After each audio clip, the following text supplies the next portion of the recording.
mastermind beef, the mash to my potato.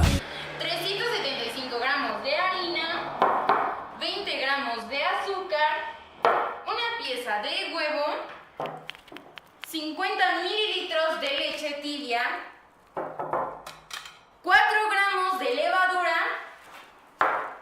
150 mililitros de agua, 30 gramos de mantequilla y por último 3 pizcas de sal.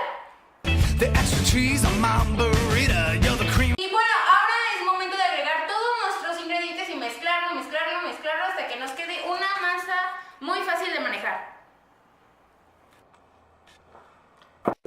Round and round we go, losing self-control. I keep telling myself, but I don't wanna let you know. Y ahora vamos a mezclar.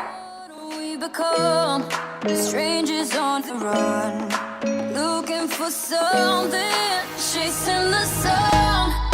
All those days trying to find a place, a place where you'll make them just be alone, be alone.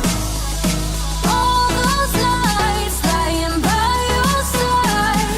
Ya que tengamos nuestra masa, vamos a ponerle un trapo mojado durante 40 a 60 minutos hasta que crezca nuestra masa. Y bueno, amigos de la cocina, ya tenemos nuestras dos partes de hamburguesa divididas. Ahora es momento de barnizar con huevo nuestras dos partes de hamburguesa. That's the way every day goes. Looking back, I know we started falling. We were falling in love, yeah. Took my heart and you wrote off. Was I feeling never enough for you, baby? When you left me chasing. Y bueno, amigos de la cocina, este es el resultado final. Y como ven, hay algunos defectos pequeños sobre el pan de hamburguesa, pero no olviden ver el próximo video que será preparando esta deliciosa hamburguesa toda locochona. Así que suscríbanse y denle like y nos vemos en el próximo video, amantes de la cocina.